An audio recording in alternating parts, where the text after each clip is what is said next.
everybody. It's Wednesday.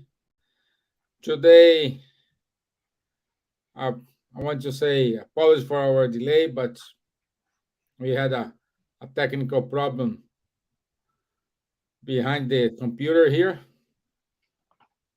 But now it's sorted out and we are here live. So thank you for joining us. Thank you for having us today. And today, just Charles and myself. Our dear friend Silvia is sick, and Rodrigo and Nadja there are another commitments. Okay, so good night, Swilly, Belfort, Camille. Good night, my friends. So please talk to us today. Let's make this interactive. Otherwise, you're gonna listen to two guys talking about the speech at the tomb of Allan Kardec. And because we are short of people, we will concentrate our talk today on the Camille Flammarion speech. Okay, we cannot go to others because many people gave the speech at the funeral of Allan Kardec. But today we will concentrate on the Camille Flammarion, which is the most famous one. It's on the Obras Póstumas, posthumous works, and that's it. So, good night, Charles. Ça va bien? Bonsoir, Stevan. Good evening. Bonsoir à tous. Very happy to be here today. Sorry, we are only two, but you see, no problem. We are still here. We are wishing the best recovery for Silvia, of course. It's now 2 weeks that she's without voice, basically. But okay, that's part of life. From time to time, we need to redo our immunitary defense, natural defense. And if God's wish is she will be back with us, we will be very happy next week. Okay. And yes, Stevan, so today we will talk a little bit about this speech that has been done by Camille Flammarion on the tomb of Allan Kardec. Maybe we can just quickly introduce the Kardec died 31st of March 1869. Okay, so interestingly, he was somehow in a change. He was renting the infrastructure in Passage Sainte-Anne in Paris, where, by the way, it's still today when you visit it, it is still exactly like it was 160 years ago, 155 years ago, and sorry, 154 years ago, because from 69 until 2023 is 154 years. Okay. And there was, how to say, the main room where he had the library, and also where there was a meeting of the Société Parisienne des Études Spirites, the Parisian Society for Spiritist Studies. And on the top, there was a very, very, very, very small flat where he was living, at least during the week when he was Passage Sainte-Anne with Amélie, and where he was also receiving all the visitors and guests and so on. And there was also a cellar underneath for probably storing some more voluminous things like books and things like that. And he was the rental of that infrastructure was finishing 31st of March 1869, and he had then the plan for himself to move to Villa Ségur, that was at that time called the Campaign of Paris, the Gardens of Paris. I think it's to return to there. Yes. I mean, he bought that property in 1840. And no, sorry, 1840. Yes, 1840, and it was 1849. Apologies. And it was a public sale for people who were in debt and so on. He managed to buy it for 10,000 francs in 1849. And I think in 1869, the value had already been multiplied by 10 or more, because that area were still inside the boundaries of Paris, but how to say, the urbanization did not reach that point yet. So you had a lot of, it was a property with a big garden behind, with a lot of vineyards for and also fruit trees and gardens and flowers and whatever you could wish. So for them, it was really like if it was the campaign, how to say, gardens inside Paris. Of course, in 20 years after, it changed also completely because there was a building of the Eiffel Tower just very close from there. And that area is today one of the most, how to say, valuated in Paris. But so we can see how the things are changing. So he would personally go back to that place, and the library and the meetings of the society, Parisian society were moving to another address, which was Rue de Lille. Rue de Lille. So it is not so far away from Passage Saint, sorry, it's from Villa Ségur. It is a street which is more or less, it still exists today in the vicinity of the Boulevard Saint-Germain for the one who know Paris. So he was still finishing to making the packs for moving partly to one place and partly to another place. And he was attending a representative of a library who ordered some spiritist magazines. So when he was then attending this person, he had this heart attack, which was fulminant. He died standing, as we say, from 1 minute to the other. That was then 31st of March, 1869. And the first como que você diz túmulo em inglês? Tomb. Tomb, Grave or tomb. or tomb, yes, was not in the Père Lachaise as it is today. The first was in the cimetière Montmartre, okay, which was somehow the closest from the Passage Sainte-Anne where he died. This cemetery does not exist today anymore as it was at that time. It has been, there is only a small part missing, and the part where he was, where was his grave, does not exist anymore. Okay, but and that is then the place where Camille Flammarion made his speech during the funeral. Was a couple of days later. I don't remember exactly the date, but I can check this out for you. Yeah. And it is only the year after, 1870, during the first year after his death, that the Spiritists gathered and decided to erect the dolmen, the monument, in the Père Lachaise cemetery. And so his body was then moved from Cimetière Montmartre to the Père Lachaise, to the definitive place. And we found out recently that it was not only Kardec which was moved at that time, but also the mother of Amélie Boudet, who died in 1847, and which was buried at in the same tomb. So both bodies were then moved to the Père Lachaise in 1870. Okay, so that's just to introduce how it happened. Okay, and let me introduce a little bit to who was Camille Flammarion. Yes, as well. Because we don't talk too much about him. And Camille Flammarion, he was a French astronomer, and he worked at the Paris Observatory.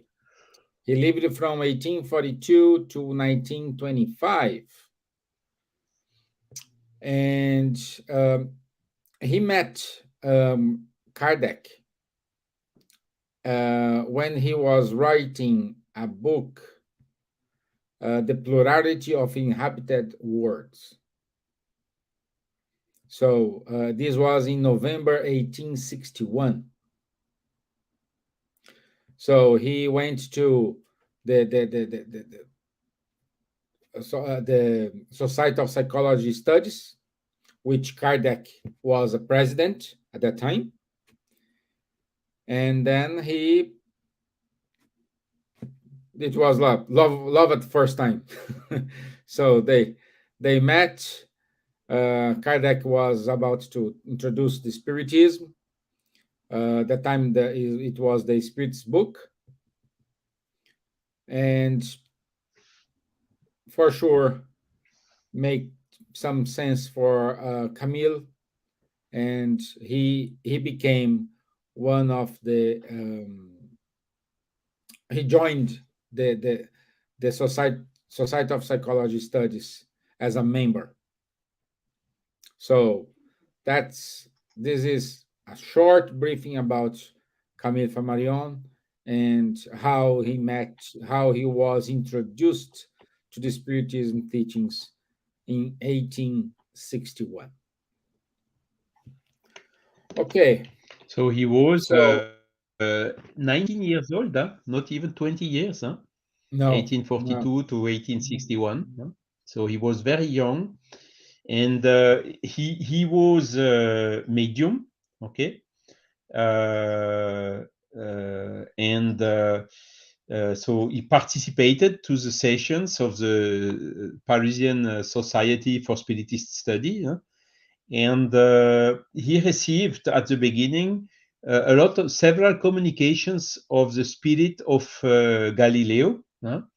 That Kardec later on used for writing the Genesis, this part of the Genesis of the solar system and so on, of the moon, of the earth, the different hypotheses and so on, was then done in collaboration with Camille Flammarion, and also using these communications that Camille Flammarion received during the first years of contact. It was maybe already some in 1861, and then the remaining one in the following years.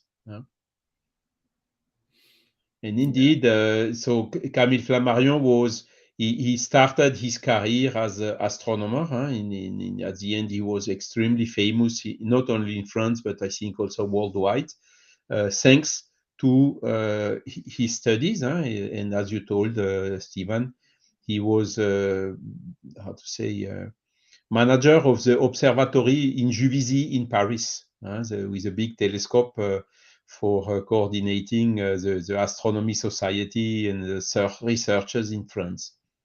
Wrote several books. So at the end of the life, he wrote several books where he was, how to say, the biggest spiritist books of Camille Flammarion have been written in the years already in the 20th century.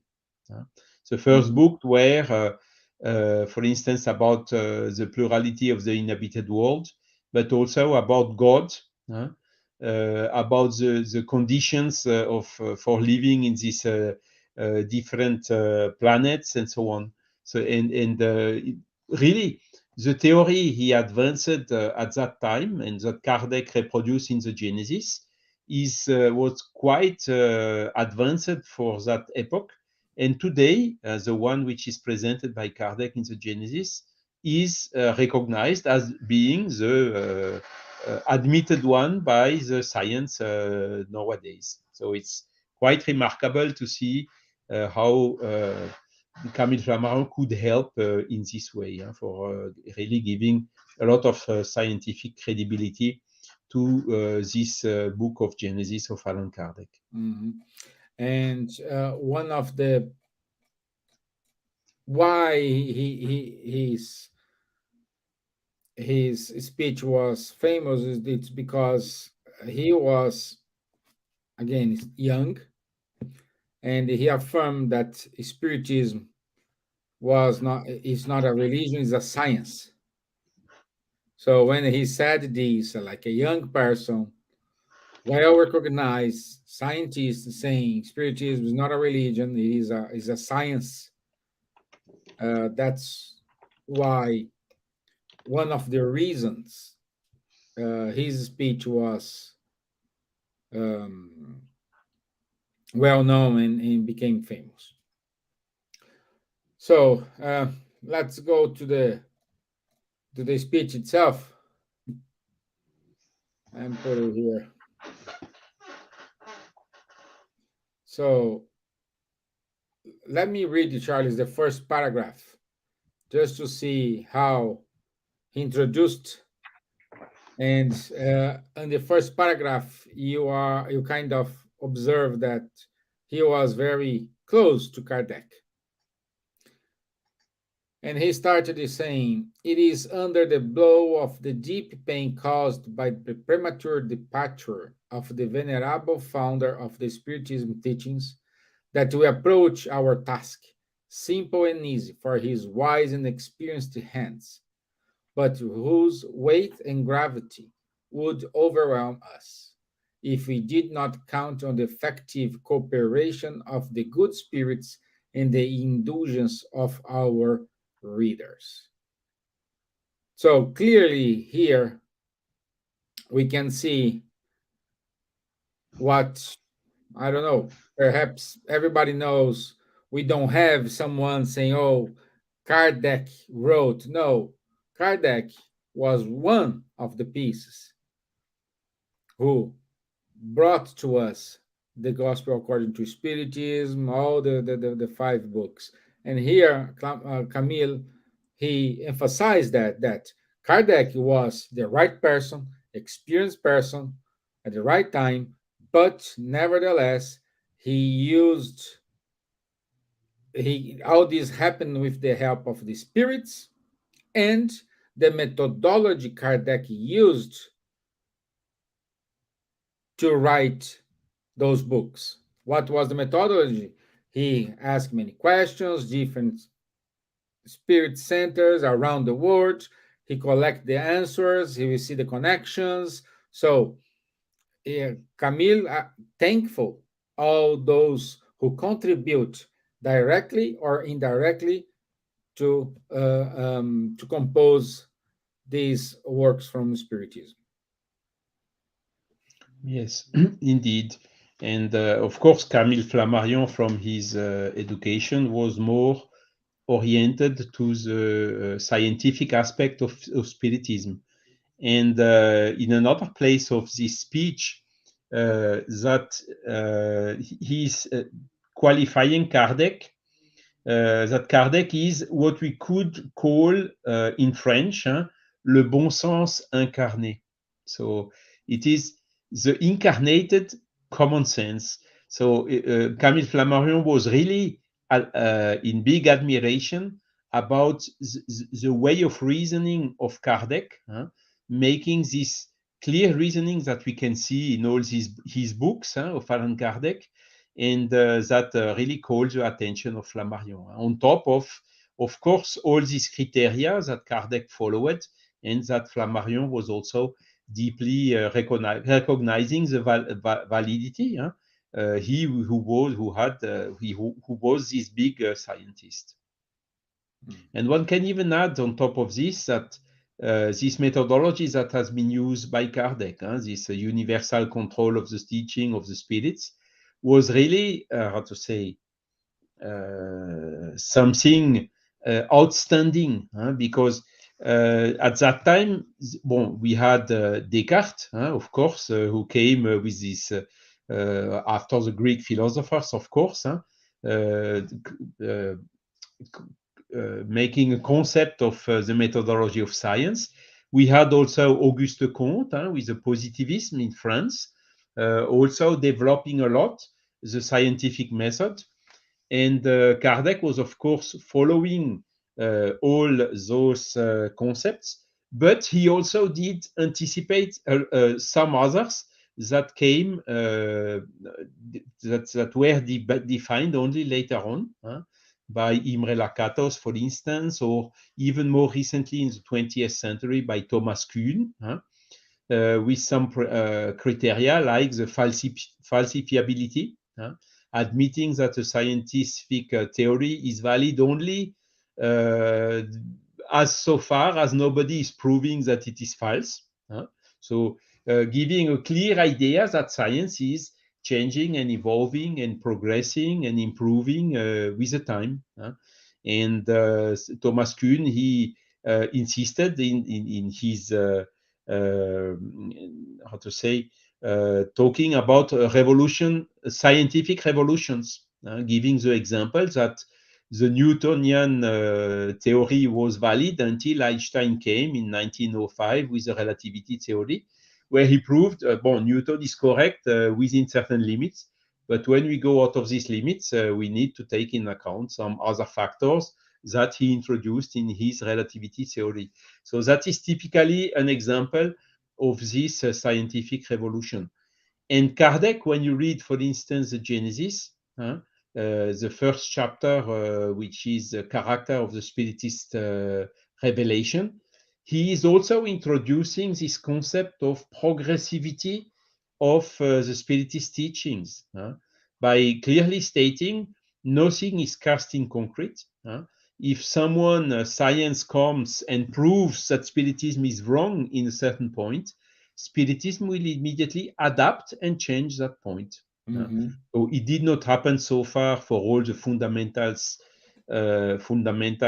basis of the Spiritism, like we have a soul, the soul survives after the death, it reincarnates, and so on. It did not happen for these principal basic points of the Spiritism. Nevertheless, Kardec was applying that criteria that got conceptualized only later on by the scientists which were specialized in epistemology.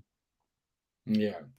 Camille, I'm putting here a link for this speech. It is in Portuguese because I couldn't find this in English, but you can translate, you can use the Google Translator in order to help you.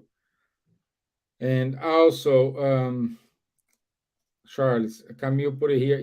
Interestingly enough, I had a conversation with ChatGPT, and it admitted that the science is not complete without encompassing the known material.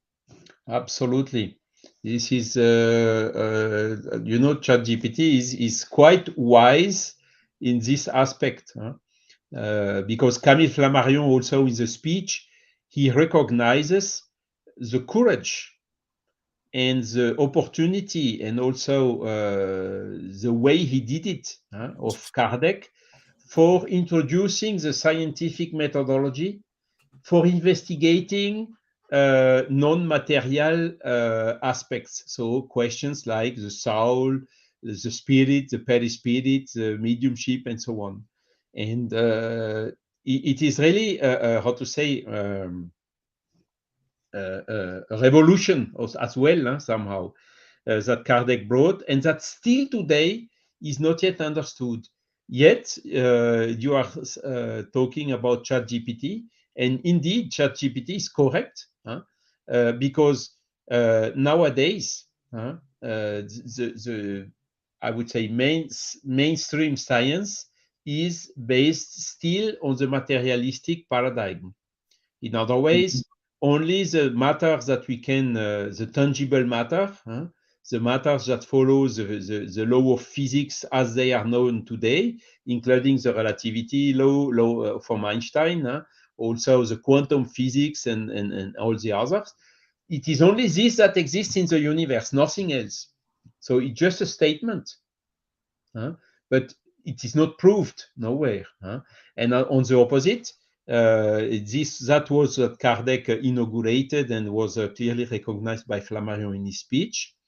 There is a book recently published, The Science of Life After Death, that is showing exactly what ChatGPT answered here.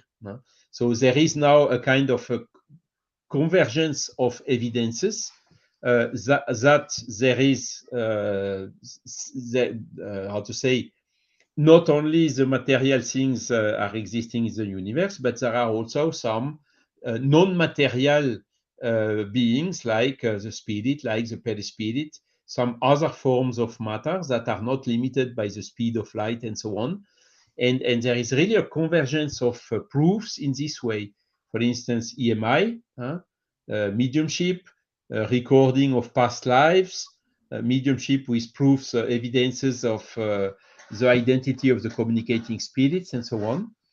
And in the same book, Science of Life After Death, Umberto Schubert Coelho, which is a philosopher of science, is explaining exactly what ChatGPT answered, that as soon as there is a convergence of evidences for something, the correct scientific behavior is to investigate it, and not simply, oh, that's not my business, or to reject it, or it's contradicting the theory I believe in, so let's keep this aside. All these are not correct scientific behaviors, but it's unfortunately what we are seeing still today in the world. And ChatGPT is fully correct in saying that science is not complete without encompassing the non-material, which is more and more, which is gathering more and more evidences nowadays. And that's one of the main subjects why Flammarion had such admiration for Allan Kardec, and why he was stating this very clearly in his speech. Yeah, it's like I like this what he wrote here.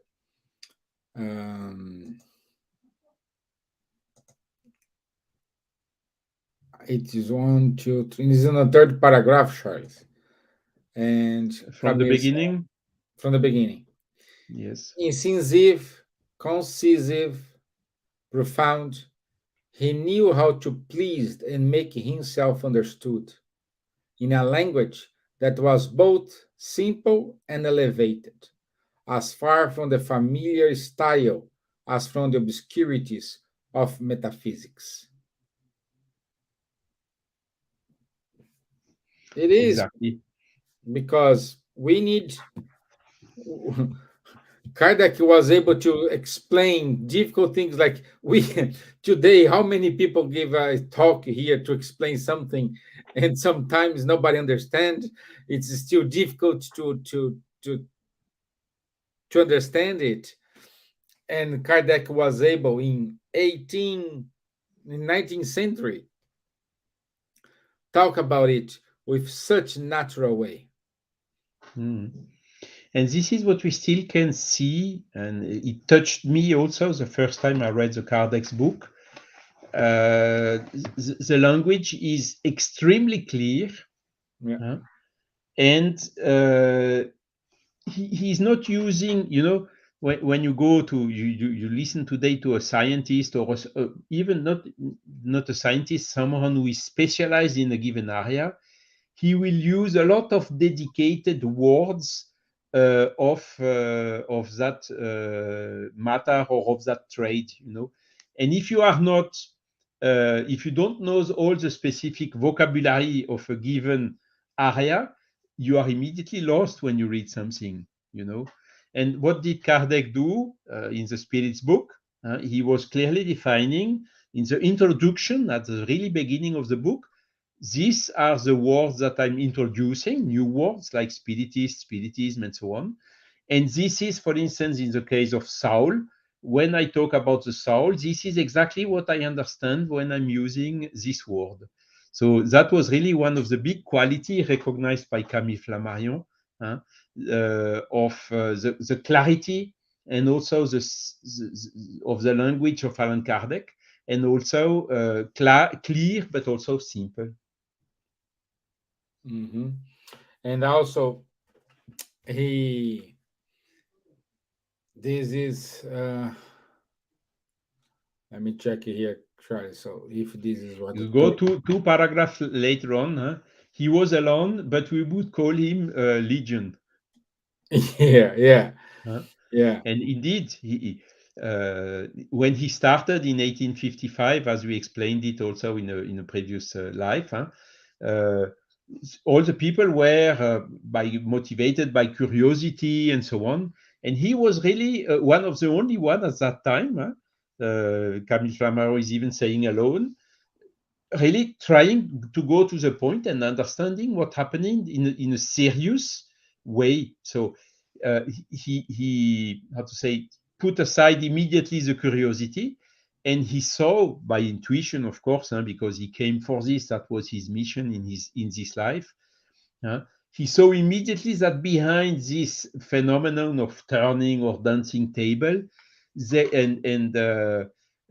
questions that got some answers through the table, he saw immediately there is something extremely profound behind this, and the explanation that he was looking for his whole life.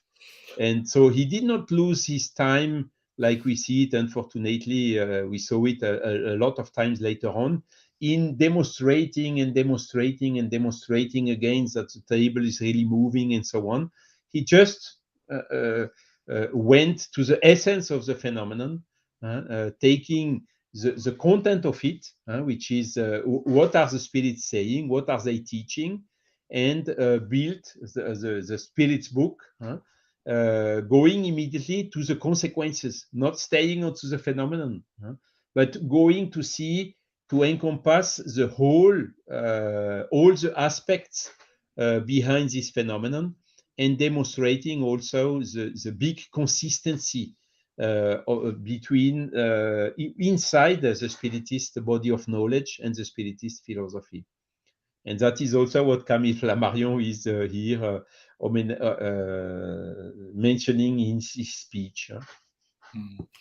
And Charles, in the sixth paragraph, Camarion said, he had written these words on his flag: work, solidarity, tolerance.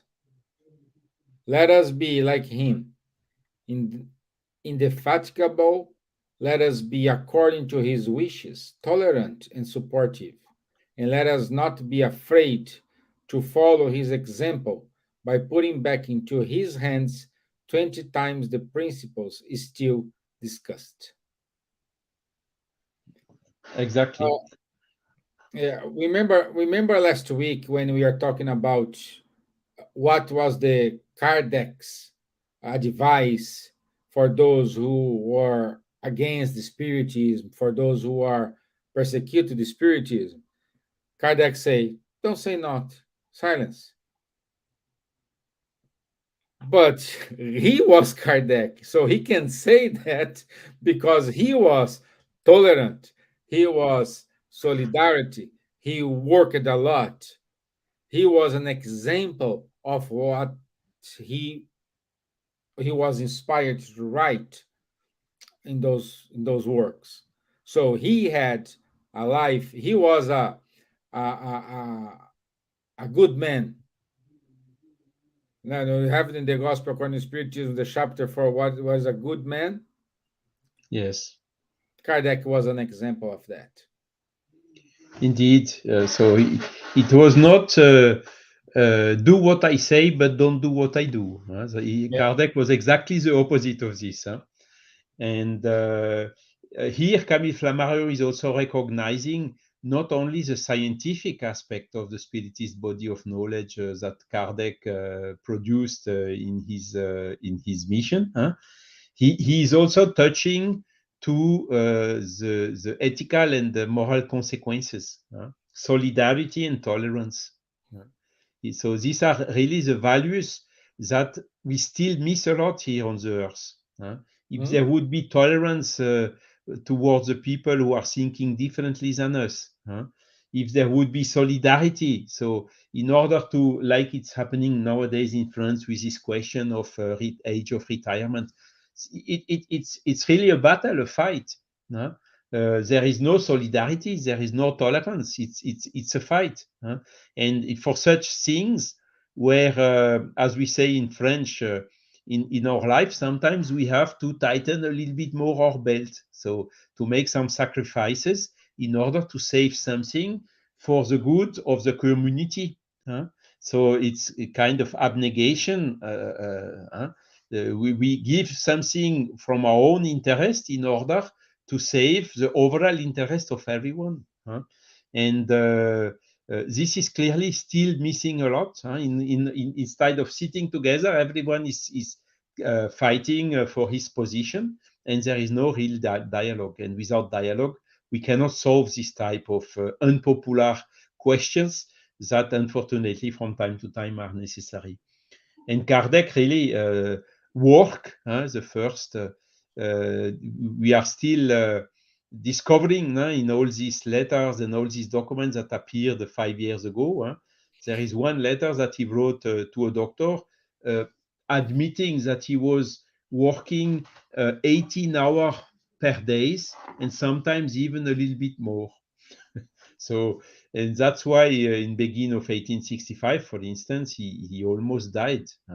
And he was something like more than 1 month, completely stopped, couldn't do anything anymore. Otherwise, his heart would have collapsed in 1865.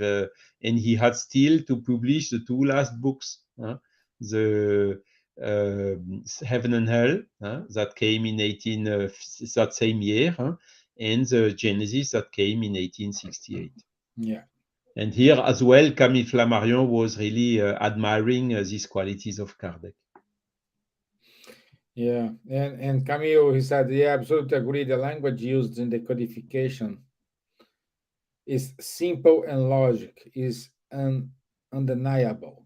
Yeah, agreed. And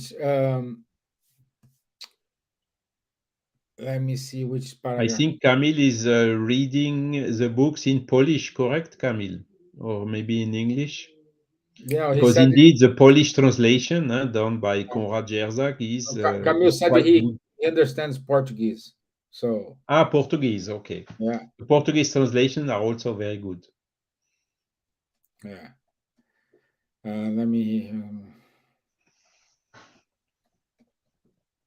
I like this. Charles, I think this is so the 6th, the 7th, 13th paragraph. Born in the Catholic religion, but a student in a Protestant country, the acts of intolerance he had to suffer in this regard made him, in good time, conceive the idea of a religious reform, on which he worked in silence for many years, with the thought of arriving at the unification of beliefs, but he lacked the indispensable element for the solution of this great problem. Just read the next one, please. Spiritism came later to give him and give a special direction to his work. So indeed, that was also programmed by the spirituality, of course. France was Catholic at that moment, and particularly the region where he grew up in Bourg-en-Bresse. He's born in Lyon, that's correct, but he grew up in Bourg-en-Bresse, and it was 100% Catholic, nothing else. But when he went to study in Yverdon, Switzerland was already more Protestant at that time. And amongst the students in Yverdon, he had also Russian people, so which were more from the Orthodox religion. He also had some Jewish colleagues. He had some Anglo-Saxonic colleagues, and that gave him really this lateral view. He was really heavily open-minded in terms of religion, and so it was a hurt from him to see this fight and this misunderstanding, because as he knew he had contact with several of them, he was already seeing, but all of them agree on the main principles. The only differences between those religions is one is praying like that, the other one is praying like that. One is has a white suit, the other one has a black suit, and so on. So only stuff that have been introduced later on by humankind, but which did not came neither from Jesus nor from Mohammed or whoever else, you know. And Kardec was perfectly aware of all this, and indeed, the Spiritist body of knowledge brought this understanding. And I think the first realization in this way from Allan Kardec is the book third of the Spirit's book, which is about the moral laws.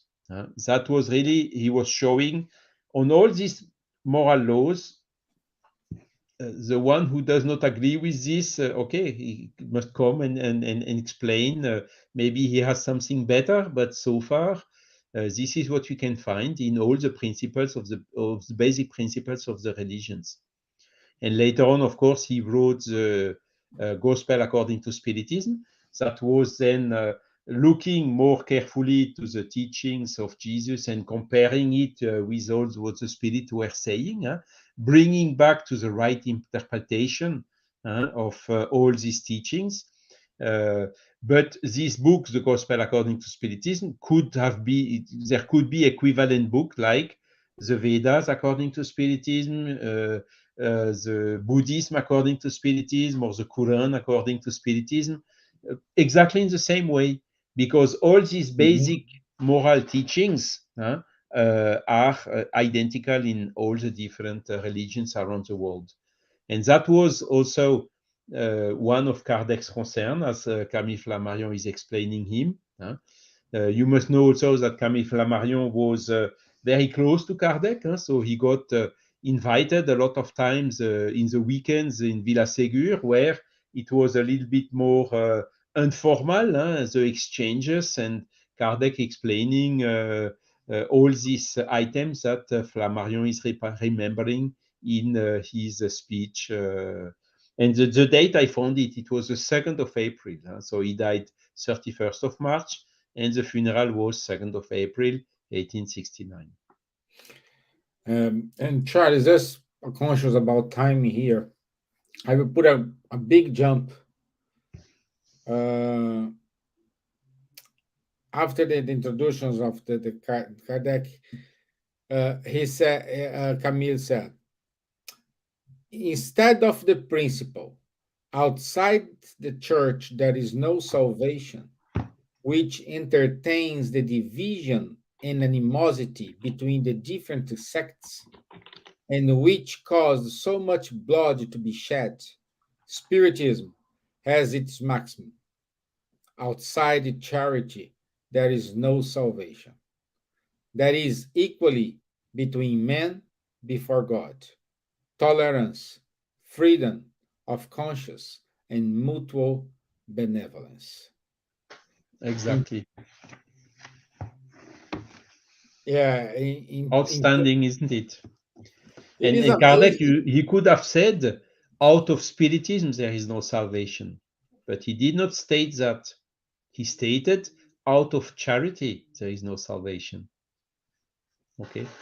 So the atheist or Buddhist or whoever doing charity is on the right track. And the Spiritist doing nothing is less worse than an atheist guy doing charity.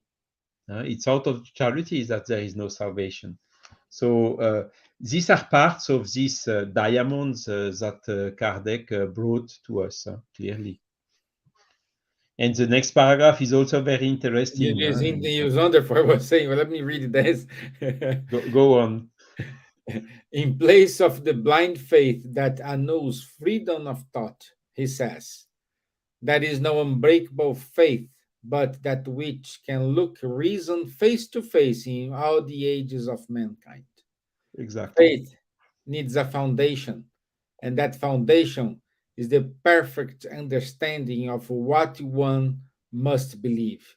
To believe it is not enough to see, it is necessary, above all, to understand. My gosh. Blind faith is no longer of this century. Well, it is precisely the dogma of blind faith that makes the greatest number of unbelievers today, because it wants to impose itself and requires the addition of one of the most precious faculties of man, reasoning and free will. It's difficult to comment something like this. Yeah, yeah. So it's typically what we heteronomy. You must believe it because it's written or because the Pope has said it. Now, here in Spiritism, Kardec he, opened a new era. Go, read, study, understand, and then you believe if you want to. You still have, even if understanding, you still have the free will, and you are free not to believe in it, even if you understand it. But he never asked anyone to believe something before the person was able to understanding. Albeit, this is also existing. Some people have, how to say, a kind of a natural faith, and they are believing things even without understanding. A lot of people, for instance, how to say, believe he's telling a lot of times Yeah, a lot of people say no, I will believe it when I see it. And exactly. I have seen this, I have experienced this several times. Me too. Me People too. who saw the best authentic phenomenon and still are as doubtful after having seen than before. And why? Because they did not understand. And in my case, it was a little bit the opposite. Of course, when I started, I saw some phenomena which were quite convincing, that's true. But then, when I read the books, I saw a lot of things being described in the books that I never could see. For instance, the first turning table I could see was only 10 years after I read the Spirit's book. But I was clearly believing because when you see how it's written, the number of people talking about that and so on, you cannot deny it. All these people did not combine together. God know how, in order to tell exactly the same thing. There are so many testimonies, so many evidences that at the end you say, okay, that makes sense. And as you understood it, you can believe in it, even if you did not never see it. Yeah, By the way, I also never saw a photon or an electron, and yet I believe that the photons and electrons are existing. It's the same. And but later on, I saw a table moving in the same conditions that Kardec could see, so without any tricks, without any rope, any lever or whatsoever. And but I did. It was not necessary for me to see it in order to believe it.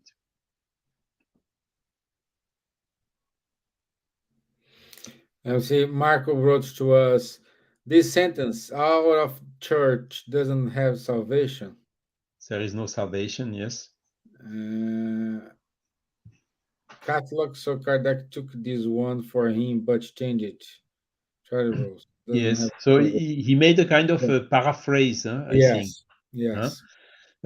Out of the church, no salvation. This is what you heard in the Catholic Church. We believe in the Roman Catholic Church, blah blah blah blah blah. And you go to Jehovah Witness, they say the same. Only the witness of Jehovah will be saved at the end. All the other will be, God knows what will happen with them. Uh, and you see here, he took that one, which was, how to say, a kind of a caricature, and made out of it something extremely profound. Without charity, there is no salvation. It's incredible, Mhm. isn't it? Uh, and also this change of blind faith. A lot of disbelievers as well, but because of course more and more people want to understand. More and more people are not satisfied just by statements of the Pope or of whoever. They ask questions. They would like to understand. They'd like to got answers. And at a given point in time, the answer is it's written like this, so you must believe it. And then poof, you make an unbeliever if you behave like that. And Yeah, Kardec was doing exactly the opposite. Here are all the explanations. Now it's up to you to believe or not to believe. beautiful, beautiful. Uh, Let me go.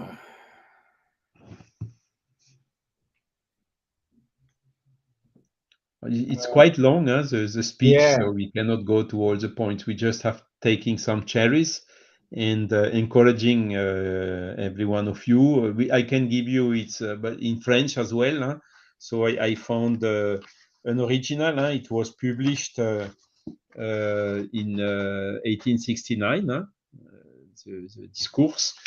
And then, as I told, the year after, they made the inauguration, the first anniversary, the dolmen in the Père Lachaise cemetery. And here as well, you see it's a whole booklet, and you have something like 10 or more speeches that were given at that opportunity. And since that date, every year there was a commemoration, and it was a kind of I'm gathering right now all the description I found about this commemoration, because it's interesting to see. At the beginning, it was some tens of people, and then it was already hundreds and hundred and some, and then some hundreds. At a given point in time, it was even 500 or 600 people gathered. Then it fall down a little bit, then came up. Excellent, how to say,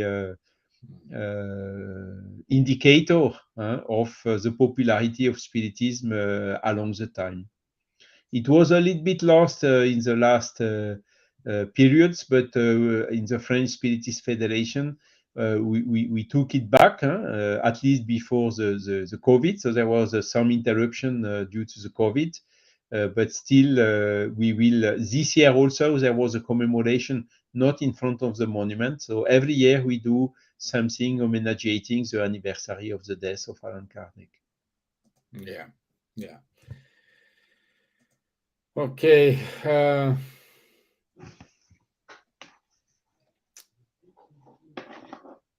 And there is also one statement somewhere from Camille Flammarion, who was, how to say, a little bit more strong. Spiritism will be scientific or will not be. This is also something that Camille Flammarion stated. And in fact, Camille Flammarion's approach of Spiritism, albeit he understood the religious question and also these ethical consequences and philosophical consequences, he was really of the opinion that Spiritism should continue like Kardec inaugurated, by applying a scientific methodology in the investigation. So this, particularly after Kardec's disincarnation, got a little bit lost.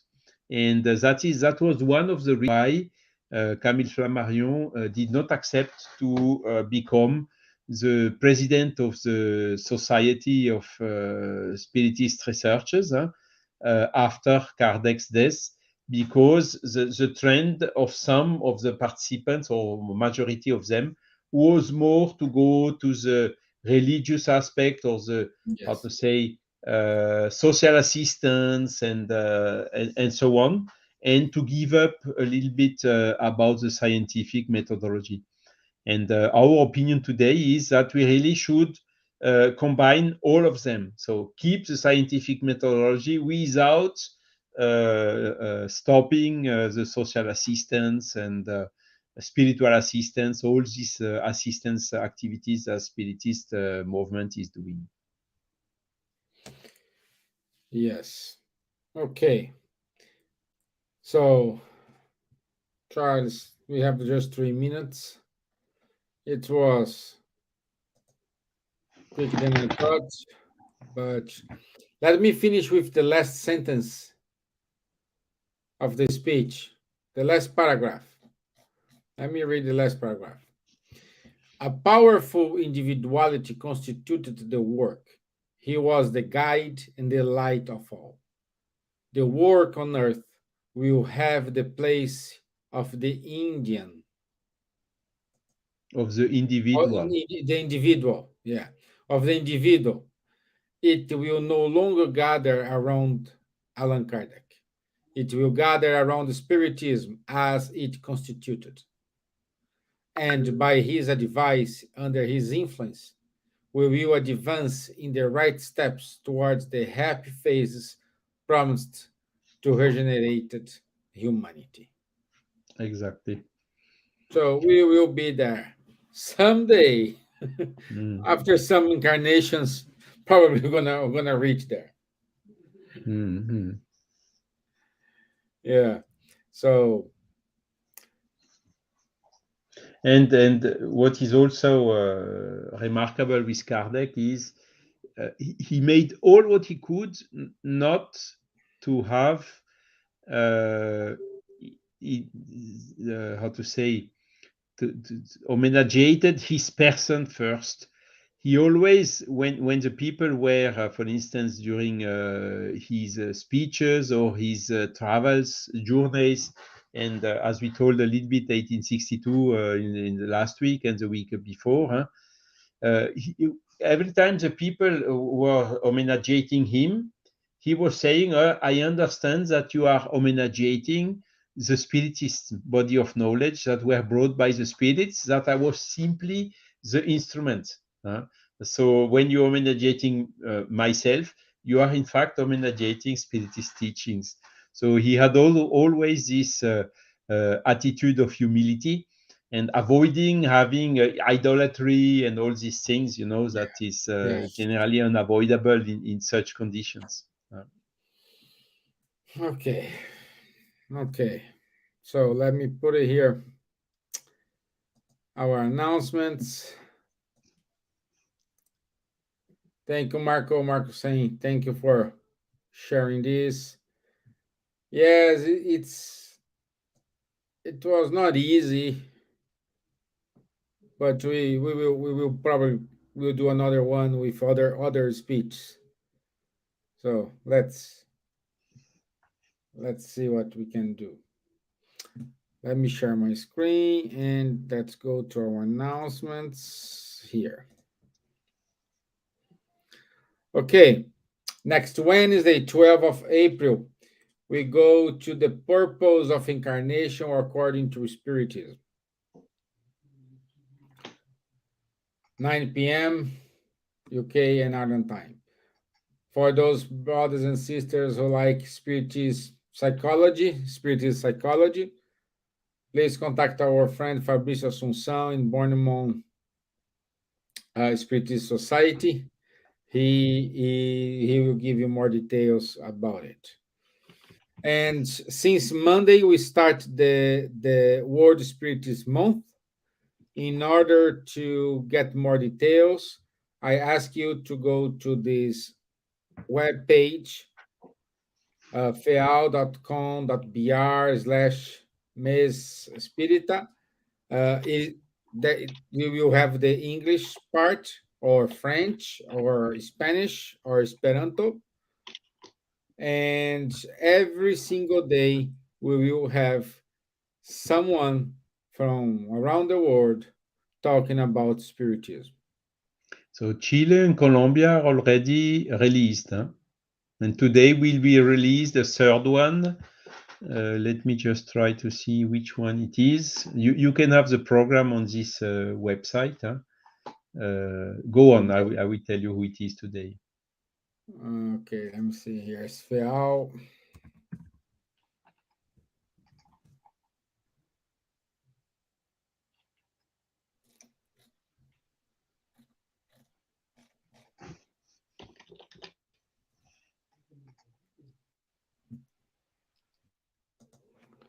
Okay.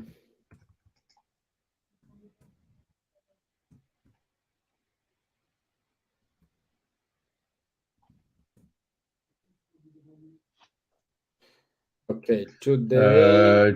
Today will be El Salvador. Okay. Yeah, Tomorrow, and Ecuador. mhm. 7th of April, it will be Spain. 8th of April, it will be France. Always on a different subject. Uh, Chile was about divorce. Colombia was about corruption. Ecuador will be about God. Spain will be about ambient and end of the world. All the subjects which are very actual. Yeah, and this goes up to 14th of April. Yes. So, but the full program will be until 30th of April, because there are 28 countries. Yes, yes, yes. 30th of April, it will be South Africa. Yeah. Good. Good, good, good. So let's keep going here. Um, every Saturday, 10:30 a.m., Charles Munir and Guilherme, they do the Mediums book study. So please join them every Saturday, 10:30 a.m. Every Monday, our friend Ebon in Paris, she give a study about the book Astro City no Solar, 8 p.m. UK time. And every other Tuesday, Rafael Caldas and Faye Waddington, they have conversations on mediumship. And this is it. This is it from us today. Once again, Charles, merci. Merci beaucoup. My friends, thank you very Thanks much to for your you. time. Camille, Marcos, thank you for interacting with us. Make this more a dialogue than a speech. Thank you very much. And I'll see you. We will see you next Wednesday, 9 p.m. Thank you.